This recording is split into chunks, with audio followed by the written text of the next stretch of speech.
Bonjour, aujourd'hui nous allons apprendre comment déposer un projet d'Android Studio sur GitLab. La première étape est de créer un projet vide sur GitLab.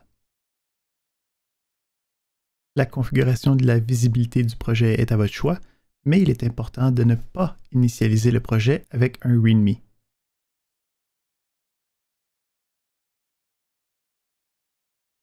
Du côté d'Android Studio, notre première étape sera de créer le dépôt Git à partir du menu VCS.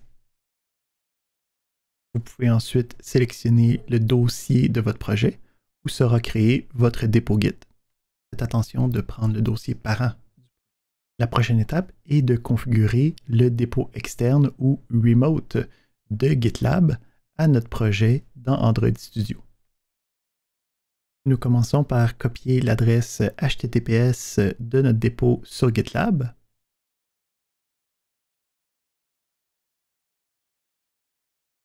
Ensuite, à partir du menu VCS, on peut aller dans l'option Remote pour ajouter l'adresse qu'on vient tout juste de copier de notre page GitLab.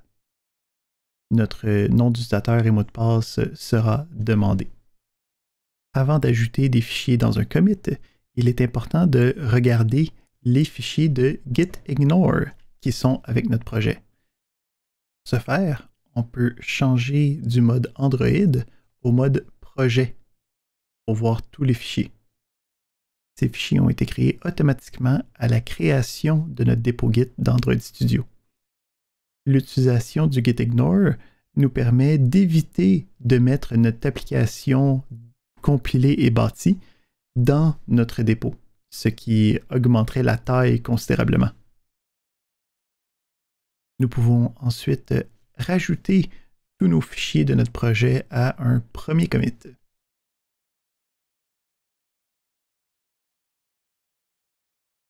Les outils d'Android Studio nous permettent de faire un commit et un push en une seule action.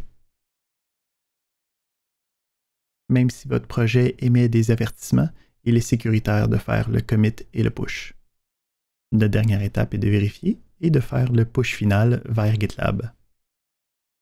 Une fois le push terminé, on peut aller vérifier sur la page de notre projet GitLab. Un rafraîchissement nous permettrait de voir notre projet qui est maintenant dans le dépôt sur GitLab. Notre prochaine étape est l'ajout d'un TextView dans notre application. Donc, à partir de nos différents contrôles, on peut glisser le TextView dans notre main activity et on peut retourner en ayant le TextView de sélectionné, changer le texte comme à notre première modification.